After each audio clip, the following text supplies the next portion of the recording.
पंजाब की जो धरती है, पंजाब की धरती से ये आंदोलन शुरू हुआ है, इसकी जो शुरुआत हुई है, तो किस तरीके से देखते हैं आपको कि ये कानून जो है 70 सालों में ये किसानों के लिए कितना ये घातक साबित हुआ?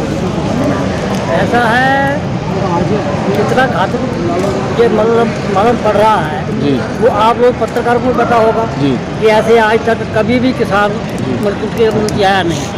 फिर वाले की जोर से क्यों पड़ी? इन कानूनों में बहुत बड़ी खामियां हैं। जैसे कि आप योगी सरकार की बात कर, वो सोसाइटी के सारे गन्ना खरीदते हैं, तो जब योगी सरकार और बनने वाली थी तो इलेक्शन से पहले वो ये कहते थे कि पहले मीटिंग में हम 14 दिन का गन्ने का पेमेंट करवा देंगे, जो गन्ने का करना पड़ेगा मंडी में 14 दिन बाद गन्ने का पेमेंट करवाएंगे हम। हमारी पहले मीटिंग में ये प्रस्ताव पास हो जाएगा। और काश्तकार की ये हालत है, ये जो मिलों वाले हैं, ये फैक्ट्री वाले जो हैं, वो उन्हीं लोगों के मिले हैं ना जिन लोगों को अब जो दे रहे हैं आगे के लिए, वो 3-3 साल तक गन्ने का पैसा नहीं मिलता। तो सरकार किसी बात पे रहती है, सरकार को सिर्फ अपनी बात मनवानी है और किसान से मनवानी है। आपकी उम्र कितनी होगी लगभग? 70 साल।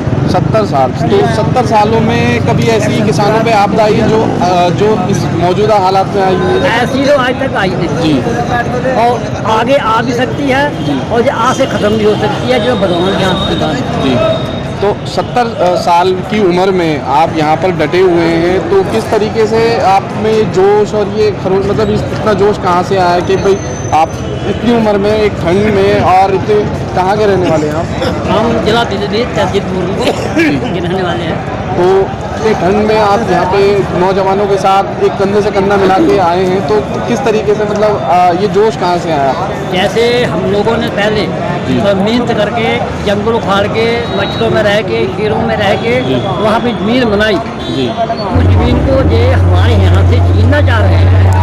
तो जब किसी आदमी की जायदाद जाती है तो उसे नींद क्या, उसको कांटों में नींद नहीं आती है, तो नीचे खाते हैं तभी उसको नींद आती है। नींद की बात दूसरी रहेगी और रहेगी मतलब बड़ी इतनी उम्र में वो वाली बात। हमने सब कुछ देखा है, हमने सब सरकारें देखी हैं, सरकारें सब एक जैसी हैं, सरकारों में कोई अंतर नहीं है। कोई किसी का कोई किसी का कांग्रेस आ रही, कभी कोई आ रही, कभी कोई आ रही, और आम क्या बात चलती है। लेकिन जितनी सरकार ये बेवकूफ़ आई है, जितनी बड़ी कांग्रेस मतलब चाहे कांग्रेस या कोई भी हो, सरकार वो सभी खराब आई, लेकिन जितनी ये बुरी सरकार है, जो आदमी किसी की बात सुनने को तैयार नहीं है। ठीक है, गलती हम भी कर सकते हैं, गलती उनसे भी हो सकती है। तो जब उनसे बार बार वो कह रहे हैं, किसान संगठन कह रहे हैं, पूरी जनता कह रही है भाई हमसे बैठ के बात कर लो, तो बैठ के बात करने में परेशानी कहाँ है उन्हें? अब कुछ देखा गया है कि कुछ लोग हैं, कुछ एक तरीके से एक धड़ा या कहें एक वर्ग या कुछ लोग हैं जो इस आंदोलन को एक तरीके से खराब करने पे तुले हुए हैं। और इसमें कहते हैं कि जिस तरीके से कंगना रनौत ने बोला था कि भाई जो जैसे शाहीन बाग में दादियों को 100 रुपये मिले थे, ऐसे यहाँ दिए जा रहे, तो इस बारे में क्या कहेंगे? ऐसा है, ये तो सरकार कह रही है ना जी, अगर सरकार को इस बात का पता है तो मतलब उसने मतलब आंदोलन में मतलब आतंकवादी आ रहे हैं या और कहीं से कुछ आ रहा है, ऐसी अफवाहें उड़ाते हैं, या तो किसी को पकड़ के दिखाएं। तो किसको है कहाँ का, ये पाकिस्तान का है, कश्मीर का है, पंजाब का है, कहाँ का है? ये तो लोगों को बहकावे में लाकर सुबह खराब करना चाहते हैं। आप बताइए, हम वो लोग कह रहे हैं 100 रुपये में आते हैं, हम उनको 1000 रुपये रात का देते हैं जाओ। कहने से और करने में अंतर है, कहने से और करने में अंतर है। वो किताबों के कीड़े हैं, किताबों के हिसाब से अपना कानून बनाते हैं। हम लोग अपने हाथ से मेहनत किए है, हमें उनसे ज़्यादा तजुर्बा है, हमसे बैठ के बात करें, हमारे नेताओं से बैठ के बात करें, जो उसमें खामियाँ हैं, जो हमें कमियाँ हैं, जो उनमें कमियाँ वो सामने आ जाएंगी। अगर कल की बैठक बेनतीजा रहती है सरकार के साथ, तो आंदोलन लंबा रहेगा या आंदोलन में कुछ तब्दीली आएंगी? ज़्यादा लंबा रहेगा। तो इतना बड़ा रहेगा कि जब तक हम लोगों को हक नहीं मिलता है, आंदोलन तो ऐसा ही बना रहेगा, कभी बंद होने वाला नहीं है, तो बराबर चलता रहेगा। जब तक हम लोगों को हक नहीं लेते तब तक हम लोग वापस जाने वाले नहीं। हम लोगों ने तो 6 महीने का साल का राशन लेके आए होते हैं, तो वापस नहीं जाएंगे, वापस नहीं जाएंगे। और इस कानून को आप क्या अमेंड कर, हम लोग तो इसको वापस करा के जाएंगे। तो हम लोगों के लिए जब हमने ये कानून मांगा ही नहीं, हमने चाहा ही नहीं, हम लोगों को ज़बरदस्ती दे रहे हैं। जी जब कोई ये ज़बरदस्ती दे रहे हैं, हम मांग नहीं रहे तो दे क्यों रहे हैं? जी उनका फ़ायदा इनको, हम लोगों को तो फ़ायदा है नहीं। जी। क्या वो जानी और जवानी को फ़ायदा होगा? तो इस अगर एक तरीके से मैं किसान के तौर पे सोचूं कि इस कानून को बनाने की सरकार को इतनी जल्दबाजी या इस कानून में इतनी तब्दीलियां करने की, जो पुराने कानून हमारे चल रहे हैं कृषि कानून, तो या उनमें खामियां थी या ये ज़्यादा अच्छा कानून पेश करा सरकार ने? ये सरकार की अपनी सोच है, लेकिन हम लोगों की सोच तो नहीं। हम तो लोग खिलका रहे कि हमारे लिए गलत है, सही नहीं है। जी हम लोग तो चाहते ही नहीं, क्योंकि हम लोगों को सरकार, जो उत्तर प्रदेश के लोग हम लोग हैं, हाँ हम लोग तो इतने परेशान हैं। जी जब सरकार में इलेक्शन होता है तब ये कहते हैं कि कर्जा माफ़ कर देंगे। हम लोगों का, किसानों का इस सरकार से विश्वास उठ चुका है। जी इन्होंने कहा काश्तकार के जितने भी कर्जे हैं माफ़ करेंगे, किसी का नहीं किया। कुछ लोगों को इन्होंने पैसे दे दिए 2-2 हज़ार रुपये, पेजे पेंशनें लगा दी हैं, वो किसी को मिला किसी को नहीं मिला। वोटे के बाद वो भी किसी को मिला, बंद कर दिया।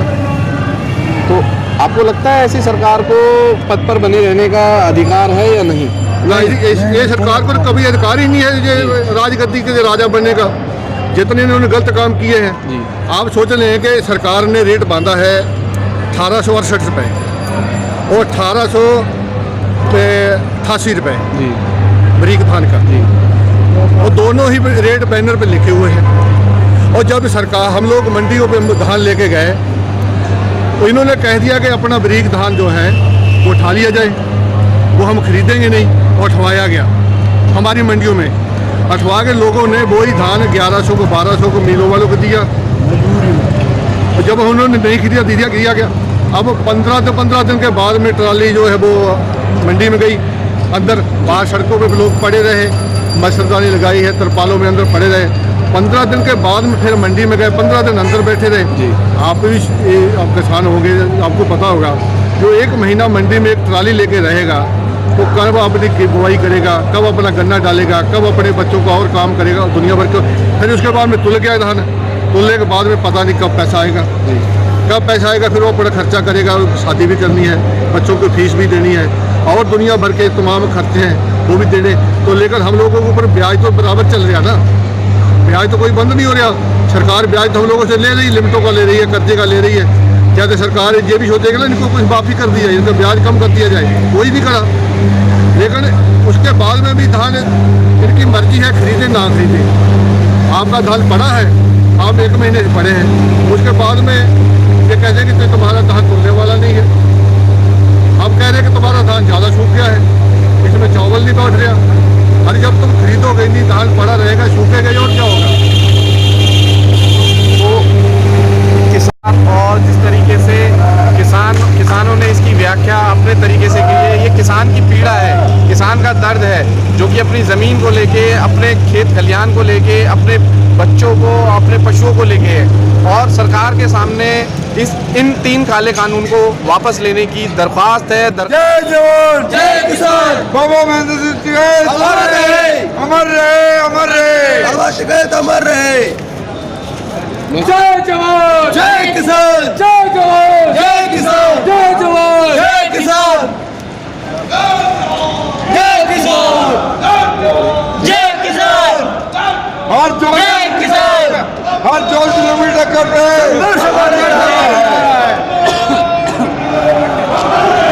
आज हम मौजूद हैं दिल्ली गाजियाबाद दिल्ली यूपी बॉर्डर पर, और किसानों का आंदोलन आज भी जारी, लगातार 13वां दिन है। और आज 8 दिसंबर है, जो कि भारत बंद है।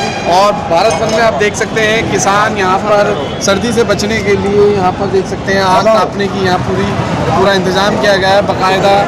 ये लोग खेतों में भी इस तरीके से अपना रखते हैं, तो उनको आदत है, ऐसा कुछ नहीं है। आइए बात करते हैं कुछ किसानों से कि भारत बंद को लेकर भारत बंद कैसा रहा और किस तरीके से इन्होंने अपना योगदान इस भारत बंद में दिया। बहुत बहुत स्वागत है हमारे चैनल में आपका। जिला प्रेस तो भारतीय किसान जनपद मेरठ। जी जी, तो कैसा रहा भारत बंद आज? बहुत अच्छा, बहुत ही बढ़िया। जी, तो कैसा लगता है कि आपको, मतलब भारत बंद से आप क्या उम्मीद है?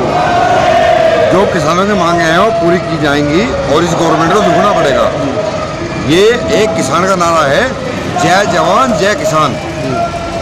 इस गवर्नमेंट को झुकना पड़ेगा और हमारे जो आचार विचार हैं इनको संबंध विचार करके मिलाने पड़ेंगे। तो आपको लगता है कि आज का जो देशव्यापी आज जो आंदोलन हुआ है किसानों का, वो एक सफल रहा है? सफल नहीं रहा, वो झुग्गी ये किसान है, एक अंदाता की सुननी पड़ेगी और पढ़नी पड़ेगी। ये किसान है, अंदाता है, उसकी सबको सुननी पड़ेगी। बहुत अच्छा व्यापी रहा। कल मीटिंग को कैंसिल कर दिया गया, आज ही होगी। नहीं, मीटिंग है वो। माननीय अमित शाह, एक कृषि मंत्री नरेंद्र सिंह तोमर के होते हुए एक अमित शाह को मीटिंग बुलानी पड़ी। किस बेस पे, क्यों बुलाया उन्होंने? अमित शाह ने बुलाया, किस बेस बुलाया? भाई कृषि मंत्री हैं, नरेंद्र तोमर बुलाते हैं। अमित शाह ने बुलाया, क्यों बुलाया? क्योंकि गवर्नमेंट झुग्गी एक किसान जो है अपनी पीड़ा बता रहा है। 14-15 दिन हो गया उसके बैठते जी। तो इसका जो आश्वासन है आप लिखित में चाहेंगे? जैसे जब तक लिखित में आश्वासन नहीं मिलता तब तक आप यहीं डटे रहेंगे, या अपने मतलब जो नेता हैं उनकी बात पे चलेंगे? लिखित में नहीं है, ऑन द स्पॉट चाहिए हमें जी।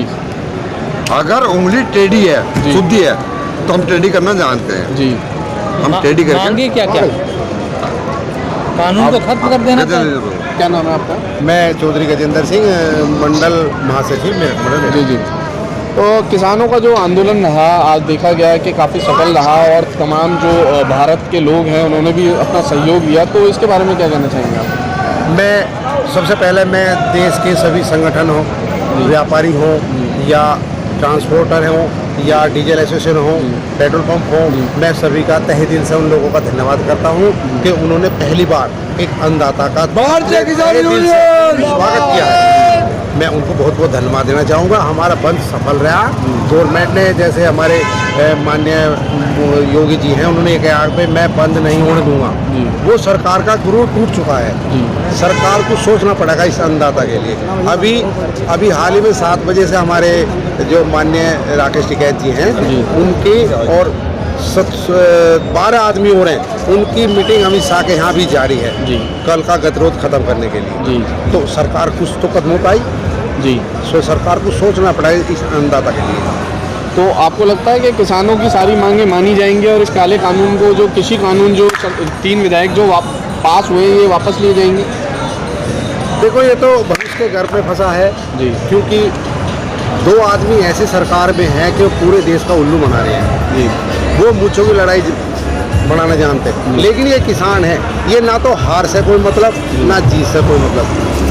हम जीते जब कोई फर्क नहीं पड़ा, वे जीते जब कोई फर्क ना, लेकिन अपनी मांग को लेकर हम अपनी उस पर लगे हुए हैं कि हमारी मांग सुनो। हमने कानून आपसे मांगा नहीं है। ऐसी कौन सी परिस्थिति आ गई थी कि जो आपने ये कोरोना काल में कानून आपने बनाया, आपका बहुमत नहीं था राज्यसभा में, आपने उसको डिस्टर्ब करके आपने उसको पास कर दिया। क्या किसानों की ये बात क्यों नहीं सुनी? बिना चर्चा के? बिना चर्चा के। अब हम ये चाहते हैं कि ये कानून रद्द हो और किसान संगठनों के प्रतिनिधि हो, इनके कृषि विशेषज्ञ हो, आपके सरकार के प्रतिनिधि हो, उनके साथ नए कानून, नया भारत बनाने के लिए कृषि कानून को दोबारा से बनाया जाए। ये हम सरकार की शुद्धि बुद्धि के लिए हम भगवान से प्रार्थना करते हैं। आप इस कानून को संशोधित करवाना चाहते हैं या कानून को खत्म करवाना चाहते हैं? कानून को बदलवाना चाहते हैं, क्योंकि फार्मिंग को जो इन्होंने कानून बनाया है, किसान को ना तो जमीन का अपना अधिकार रहेगा और ना ही जमीन बेचने का अधिकार रहेगा। इनसे आदमी, जो बड़ी बड़ी कंपनियां हैं, वो बीज खरीदेंगी। ये गारंटी नहीं है कि ये वो किसान का बीज ले भी लेंगे। इन तीनों बिलों में बहुत खामियां हैं। इसको रद्द करके और नया इसका डाटा तैयार करके आप किसानों के लिए नया तो इसके लिए किसान कोई कानून बनाने के लिए कोई खाचा तैयार किया है कुछ अपने? हमारे जो संगठन के प्रतिनिधि हैं वो उसमें जाएंगे और गवर्नमेंट, खाका तो गवर्नमेंट को बनाना है, जो उसमें त्रुटियां आएंगी उन त्रुटि को दूर करके। मतलब कुछ चीज़ें हैं जो चीज़ें होती हैं कि हमें इन चीज़ों की ज़रूरत है, ये सारी चीज़ें इसमें इन्वॉल्व किया जाए। वो तो मीटिंग में देखा जाएगा, प्रतिनिधि बुला लो और सब बैठ के अपना काम। आज़ादी के बाद देखा गया है कि पहला ऐसा ये किसान आंदोलन है जो कि इतना देशव्यापी हुआ है और